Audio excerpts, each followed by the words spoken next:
Ralph Masengill, who we call Mr. Change Agent, is back on Big Blend Radio today to share his story of change and how he became a successful change agent. Ralph is a best-selling author. He's an award-winning advisor, a coach, a marketing expert. He's presented seminars and papers about quality and change all across the country.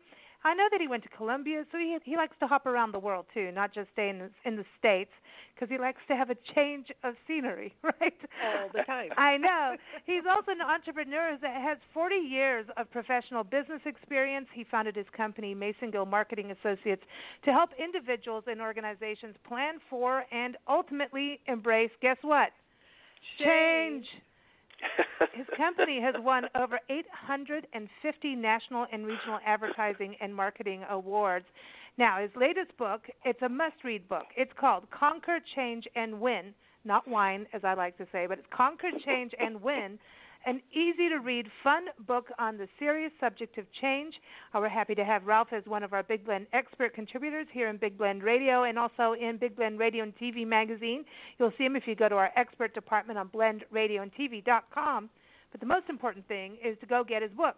You can get it on Amazon or just go to conquerchangeandwin.com. Mr. Change Agent, how's it going? It's Welcome going back. terrifically well, ladies. I tell you, things are warming up here in East Tennessee, and it's just been a terrific day, and looking forward to talking to two ladies who know what they're doing. Well, thank you. I'm glad you recognize that because some others need. Can you say that again?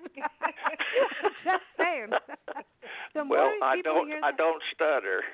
Oh, wow. You got to get it while you can because he's already on to the next thing. That's what happens with change, you know.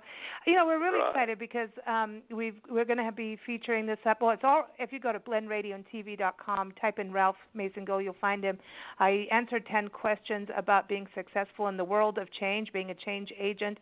But he also shared a story, his personal story about change because it really is. It's never too late, is it, to make a big change in life? No, it isn't. And I've made several big changes, and the one we're going to discuss tonight is the one that not only changed my life, but it saved my life. Wow. See, that's a big deal, and sometimes we don't realize when, that big change, that hand is going knock, knock on your door saying it's time to change now. Sometimes we like to close our eyes to that.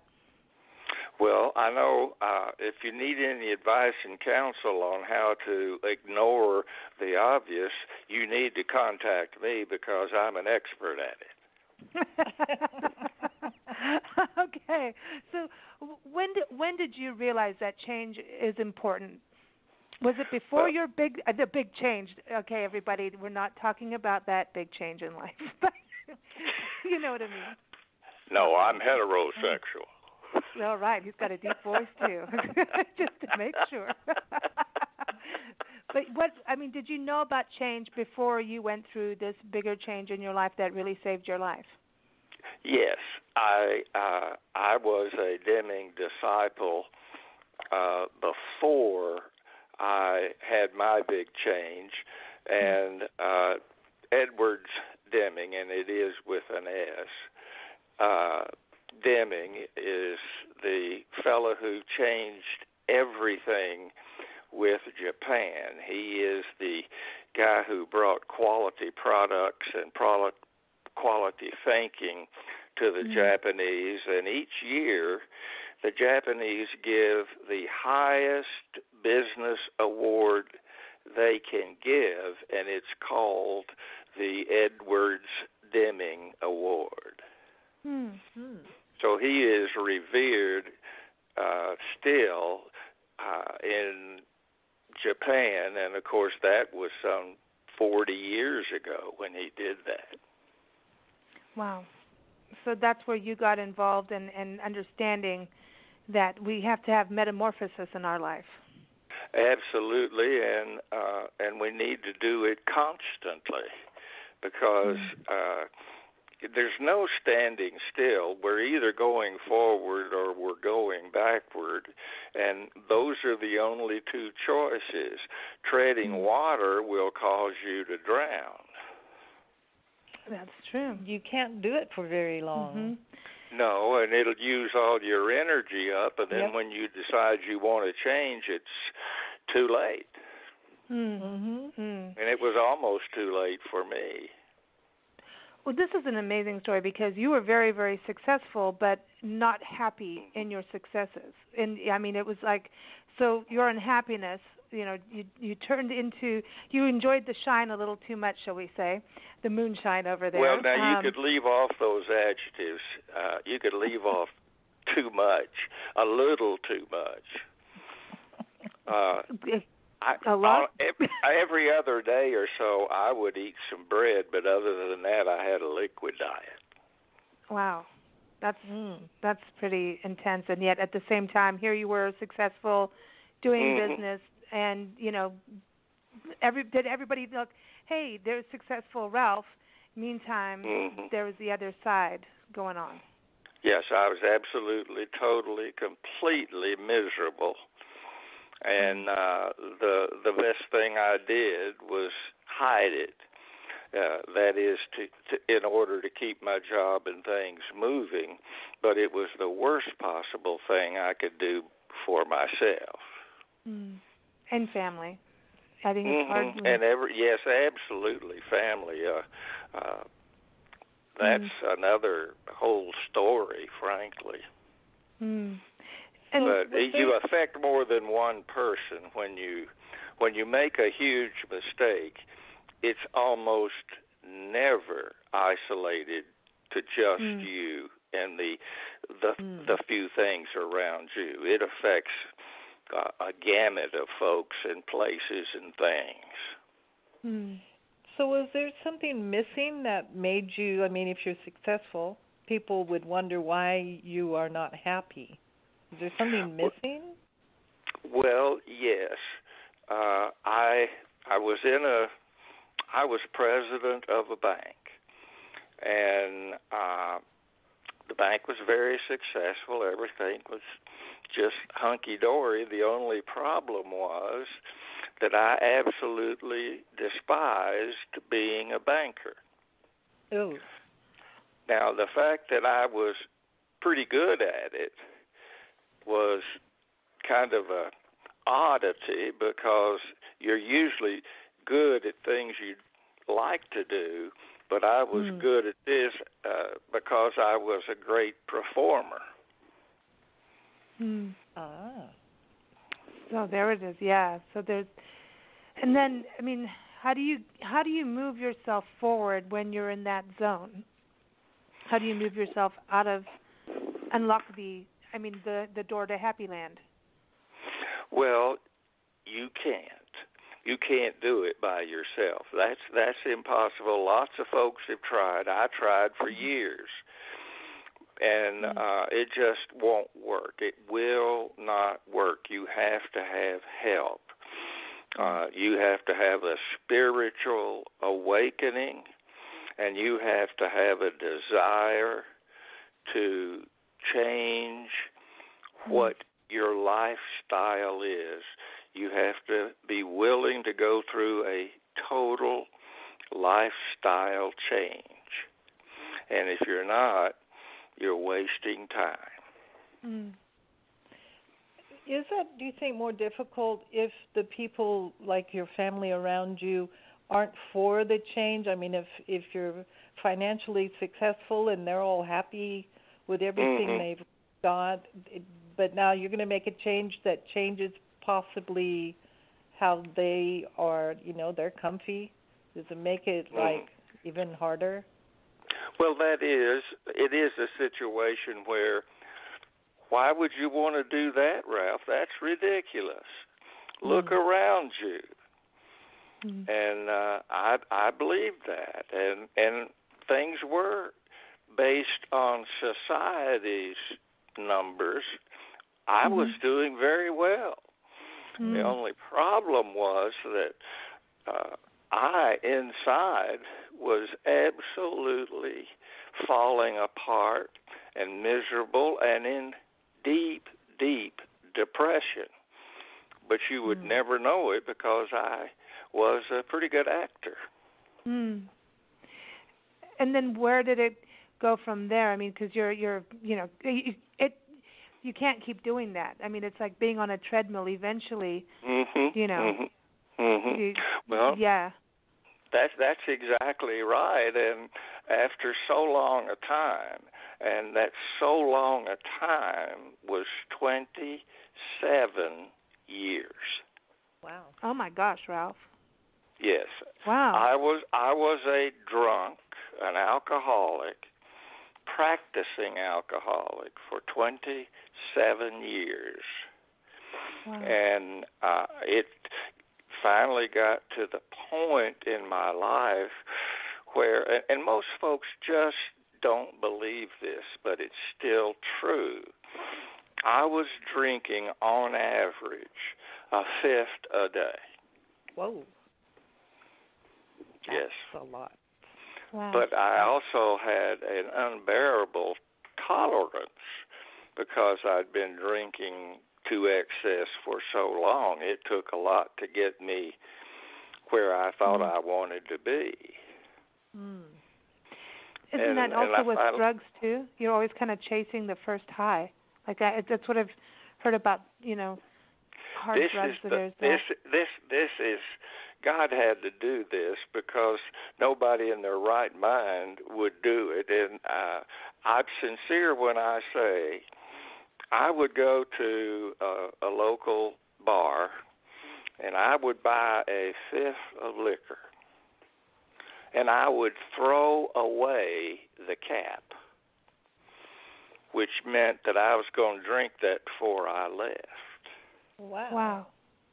And that's exactly what I would probably be with a couple of guys, and that's exactly what we would do. They'd have theirs, I'd have mine, and we would just absolutely get bonkers, which is something that we never really sobered up because we were always drinking or seeking a drink.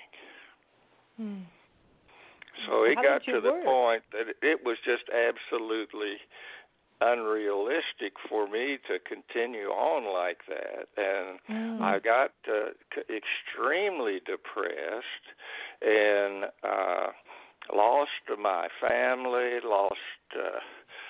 finally lost my businesses. I was down to absolutely bare bones.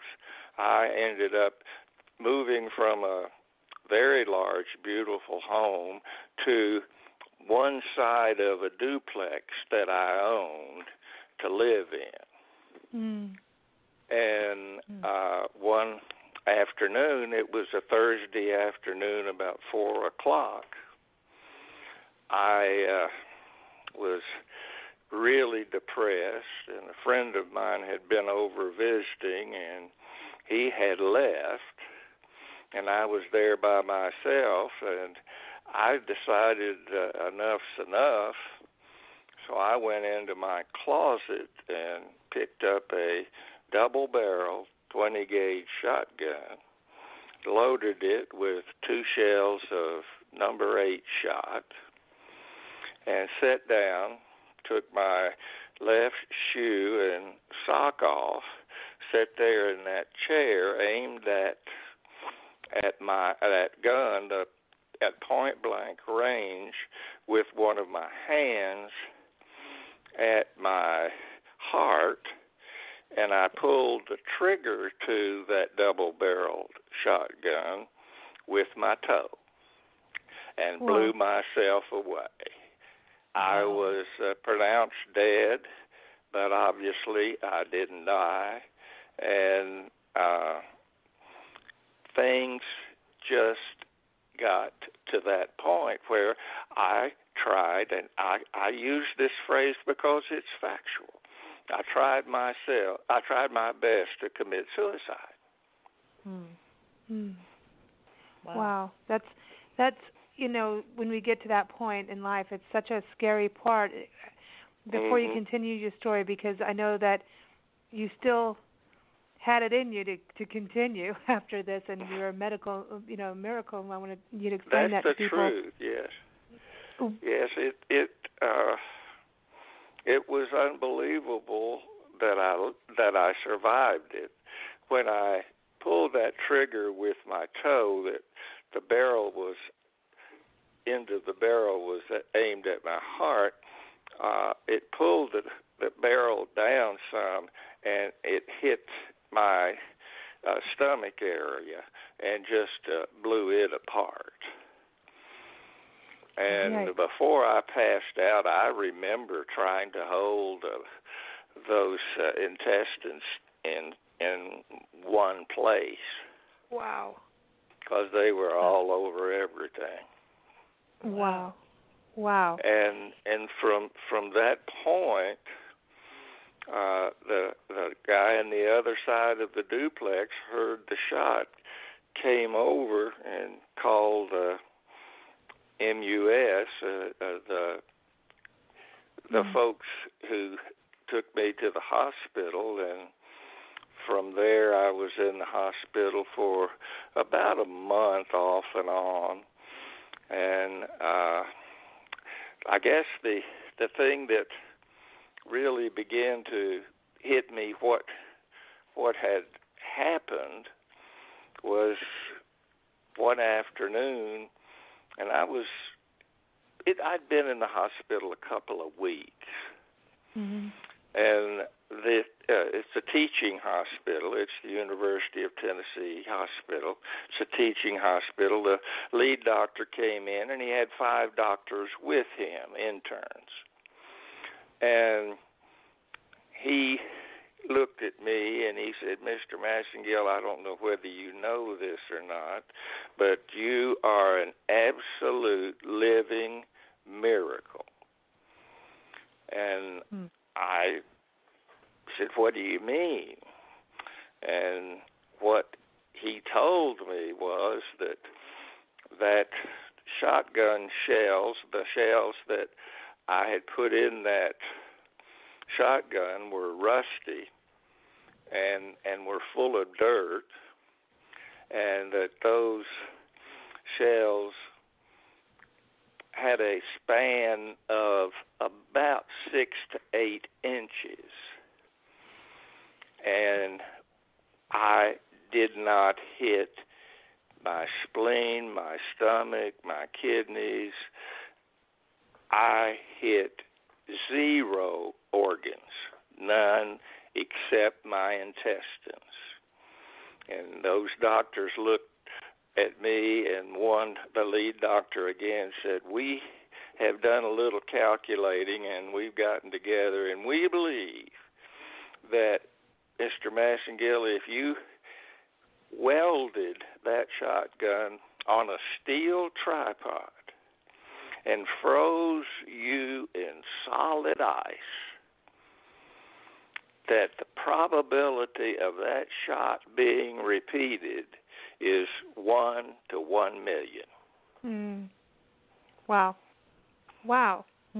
Now that would scare me stiff into ice. And I would never look at the shine again.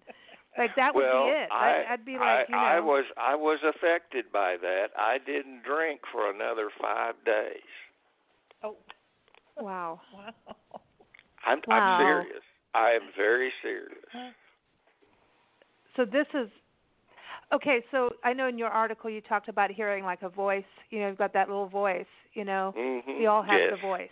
And that's absolutely right. Did the voice say wasn't this close enough? It said to me, "Ralph, this is not it. You must not do that. This is not it." And, of course, I ignored that voice for 27 years and did a good job of it. But finally, by trying to kill myself, I forced myself into a position of change. Yeah. And I went to a treatment center, and from that day 42 years ago until now, I have had no alcohol whatsoever. But the other miracle is that a higher power has taken away my need for alcohol. I have no desire to drink alcohol. It does not bother me to be around people who drink. I have a bar in my home. I have probably 50 bottles of wine.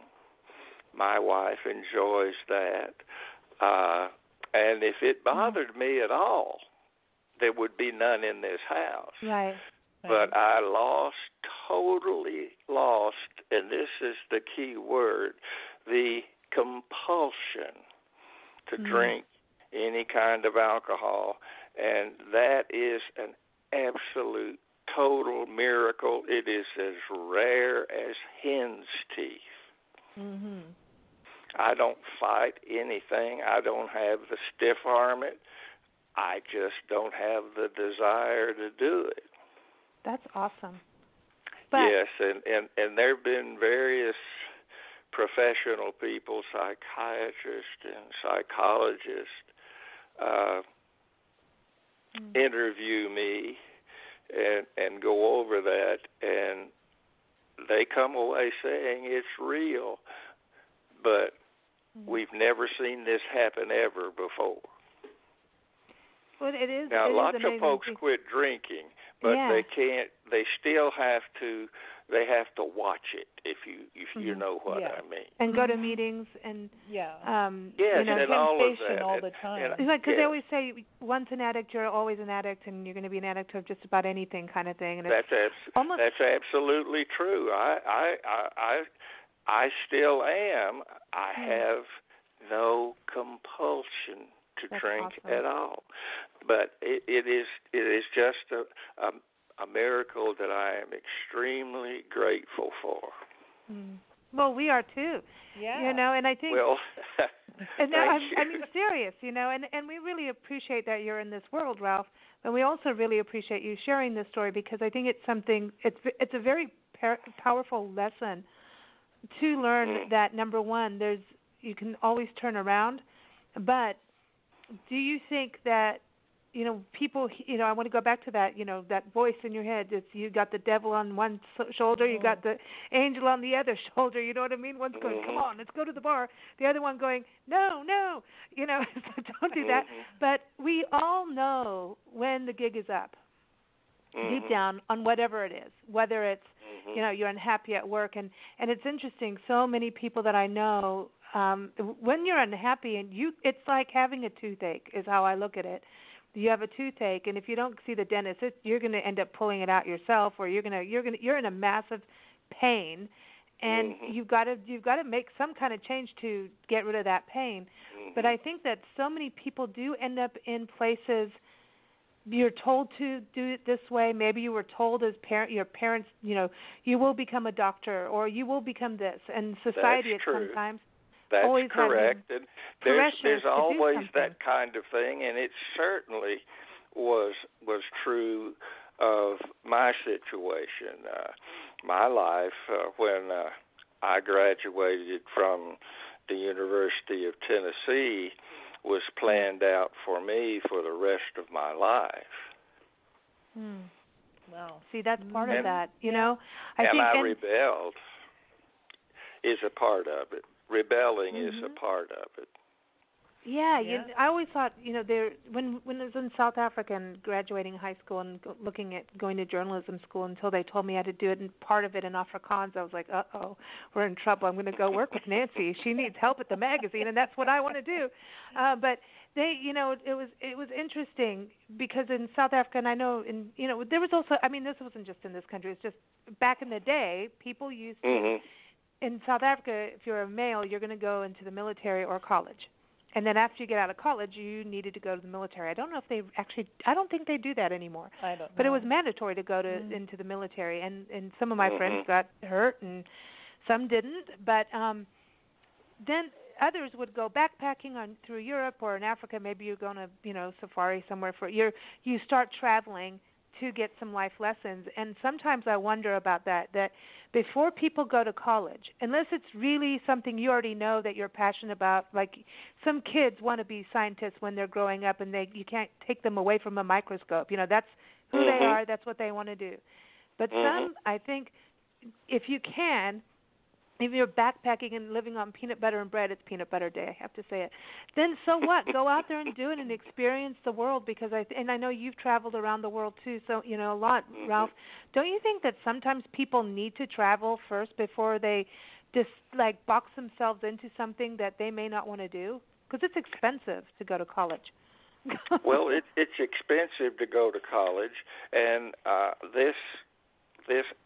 the arrogance of some who say that the only way to get an education is to go to high school or go to school for 12 years and then to the university for 4 or 5 years. Well, that's what that really is, arrogance. There are many, many, many ways to gain a very solid education. And I am not docking going to the university. It's an easy way to get a basic level of understanding of what you're trying to be in the future. In my case, it was banking. And if it gives you a start, it does not really give you the education you need in order to run anything. It just helps you with many, many of the basics. You've got the basics down. You may be able to ride the bicycle down the straight street, but that's all you can do once you've graduated from bicycle school. Did you have something in your mind that you actually wanted to do, but you were like, no, you're going to go over here and be a banker? Or did you not know? I don't really know what I wanted to do, but this is really the way I was brought up in 3 or 4 different ways. For example, I really enjoy percussion instruments, and I always wanted to play drums, and I was not allowed to take drum lessons unless I continued to take piano lessons. Now, I absolutely can play drums like a professional, because I've been a professional drummer. And I do know and remember well where middle C is on the piano. This makes me laugh because I wanted to play the piano, and my sister wanted to play the violin, so my parents decided that I would play the violin and my sister would play the piano. She sucked at both of them, quite frankly, because she really didn't want to play either one. She's not musically inclined. So when we started out, she played the piano like German marches, like boom, boom. Yeah, well. And I don't want to talk about my violin playing because cats don't like it even. Well, and then when they swapped us around and I could play the piano, now I play keyboards, or I did when we had our band. But the violin, I admire people who can play it. I don't know how they do it. Well, if you're forced into doing something that isn't you, it is really miserable. Yeah, it sucks. Well, and I think there's a thing of it, conditioning is what it's about. Well, I think this is what I have learned over the years is you can be good at almost anything if you practice long enough. Mm. You can, however, only be great at something you have a passion for and practice a lot. Mm. That's right. In Conquer, Change, and Win, and this is part of your answers to our 10 questions. And everyone, again, you can read the story and read Ralph's answers if you go to blendradioandtv.com. You say, you must be a jack of all trades and master of them all. And that to me is really fascinating, because talking about like how we've all been told, you know, jack of all trades, master of none, how no one can ever do that. And you know, this thing, I think that especially in the world that we're in now, if you look at businesses, you really should be able to put your shoes in every part of your business to be able to understand it. Doesn't mean you're going to do it every day, but you need to know about it. And now we have all these tools in the world digitally. I mean, and they, you know, even how we're running businesses now, the model has changed. You can have your own business, contract out to all these different people, and not have to work as hard, and you can become, you know, you can be a multimillionaire if you wanted to be. Yes, through what we have. Yeah, I had 11 employees when I was running Masengill Marketing. Had a big office building, the whole scenario, and in the 24th year of that company, I closed my physical office and ran everything from my one-room office, which is the office I have right now. And with that, I was able to triple my business and cut my expenses in half. Yep.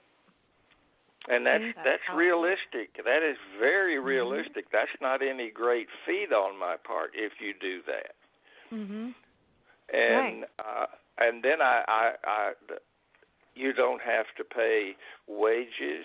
You contract everything out. You pay a very good price, but you can pick the quality you want from across the nation, and you can pick the person you want that can be in India, for that matter. And, in fact, I still do a lot of work with folks in the Slavic countries and also in India. But I also do some work with people in Ireland. And they can get something. If I sent them an email today and needed X, Y, or Z, I would have it in 5 days if I sent them everything they needed. Oh, I like that you put that. If you sent them everything they needed, because I think that's a good part of the business world, is how many times do people are like, well, why isn't this here? Because you didn't send it all in. I'm just saying we run publication, so I know that. But, well, of course I understand that, but it is. You have an obligation. I'm talking about the person who's contracting with the vendor to give him or her every opportunity to get it right the first time. Exactly. And then you can build a relationship from there. With the way that's it. Go ahead. I was just going to say that's exactly it. Yeah. When you look at the business models now, where you could be maybe a career as a doctor, and then there's new things changing all the time, no matter what career you're going into, things are changing at a rapid pace. And so we have to embrace that. So it's almost like people need to go to change school. Well, they've got your book, Conquer, Change, and Win, so that's your first thing there, because it can really help. That really is an important thing, that everything is changing. If you look at even in industries, like taxis didn't want to change, so Uber said, okay, watch this. And so it change, and you need to learn as much as you possibly can. So change is about education in many forms, in many things, all the time, constant education. Well, that couldn't be better said. I mean, that's exactly what it's about, and change is what we all go through on a constant basis. We cannot stop change, but the very, very good news is we can absolutely, completely control change, and that's what the goal should be. Not to keep change from happening, which is impossible, but to make sure it's the kind of change and the change in the right at the right time in the right speed that we feel is best for my or someone else's business. It's and once you do that, and you see that this is what I really got to have, then it's easy enough to start with what you want and end up with more than you asked for. I think you have to be in a position where you can look ahead, and you can't be looking ahead if you're complaining about having to look ahead. You know what I mean? Stop wasting time. Yes, that's exactly right. Change is constant, and we can't stop it. And of course, there's the old saying that change is constant, except from a vending machine. And those you have to rock. Now, I wanted to ask you, Ralph, in the 10 questions, the 10th one, we talk about what is the most important tip you could pass on to another person just getting started as a change agent. And you said learn to be an excellent listener and memorize and totally believe in the truth of the 20-50-30 rule, which is something that, and you talk about becoming a teacher. That's, a change agent and a teacher. And this is something you cover quite. It's one of the major things about it. It's like your principles of your book, really. I know we're going to be covering this on a follow-up interview in February. I believe it's February. I can't remember anything, but it's coming up. Everyone's the next one. But just if you can give everybody just a quick idea of what the 20-50-30 rule is. Well, the 20-30-50 rule is just that. First of all, it is a rule. It's not a theorem. It's not something that could be so, or it's not something that works some of the time. The 20-50-30 rule is the kind of rule that you must totally believe in if you want to be successful. And every successful leader in their own way believes strongly in the 20-50-30 rule. And I've got a whole chapter on it in the book. I believe it's chapter 2. I'm not sure. Yep, it is chapter 2. And I'll read this quote from Charles Darwin that kind of tells us about change and what's really going on. It is not the strongest of the species that survives, nor the most intelligent, but the one most responsible and responsive to change. Charles Darwin. That's right. That's right. Yeah. It's all about my tailbone. Most responsive to change. And that's just the way it is. 20% of every group will be change friendly. They're ready to go. Let's do it. Yeah. And then there's 30% of the people that are change resistors. They find something at fault. They just aren't going to go along with that, and we want to stay with the status quo, or if we could go back further than that, we would. And then the 50%, they are change neutral, and you spend 100% of your time with the 20% that's change friendly and the 50% that's change neutral. Now, what do you do with the 30% that are resisting? You totally ignore them. That's right. Ignore I love that. them. Mm-hmm. That's it. If you're not going to help, get out of the way. Yeah, because and then eventually they're going to go, well, why didn't anybody tell me about it? We're like, you had a closed mind. So there you go. And then eventually they'll make a change because the law of gravity will do so. Well, the key to this thing is some folks find it very difficult. They want to go save everybody. And it can't be done, and you have to have the discipline to let the resistors resist and totally ignore that group and put 100% of your effort toward the 20 that are change friendly and the 50% that are change neutral. So you got 70% to work with. I love it.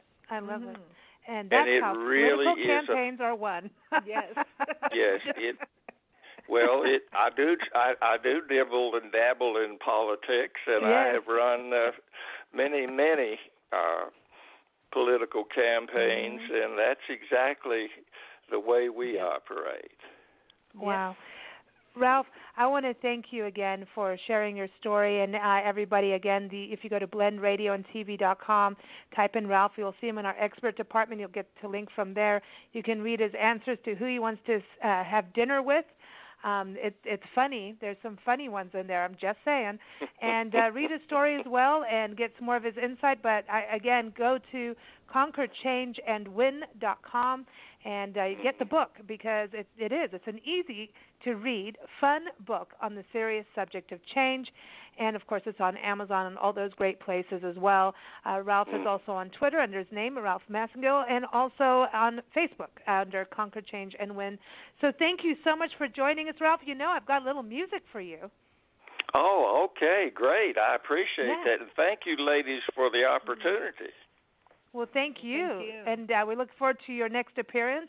And, Ralph, I know your history of music and playing and performing in bands. You remember, I think I may have actually played you one of her songs before, but I think I have to play this for you again if I've done this before. It's called My Turn Begins Today. It's by Lisa Dawn Miller, the daughter of Ron Miller, the songwriter Ron Miller, which I thought you would recognize that name, right? Ron yes, Miller absolutely. I thought you were going to do Chattanooga Choo Choo. Well, I'm sorry, I didn't do that. But I know we're on the Success Express. We should be playing that. But a beautiful song called My Turn Begins Today because she had to make a change, and I thought you'd like that song. So, I do, and thank you. Thank you so much. You take care, and we'll talk to you soon. All right. Have a great rest of the show. Thank you. Have a great rest of the evening, everybody. ConquerChangeAndWin.com, and here is Lisa Dawn Miller. Thank you. Thanks.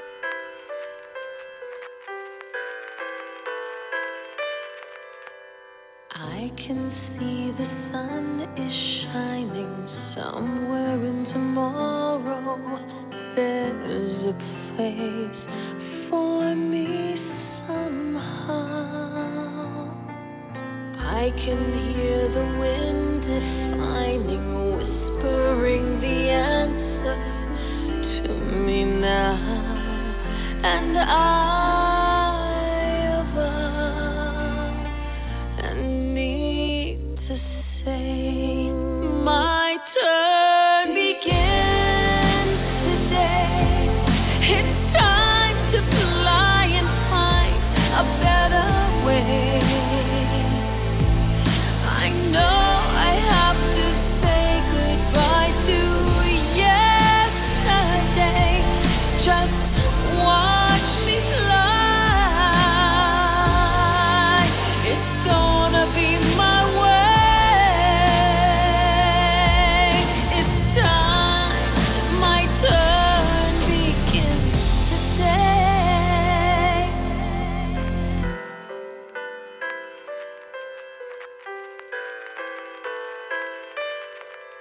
The road has gotten long. It's taken time to find what I've been searching for. And now I know a place where I belong that I call mine. Although I've made it, there's much more open.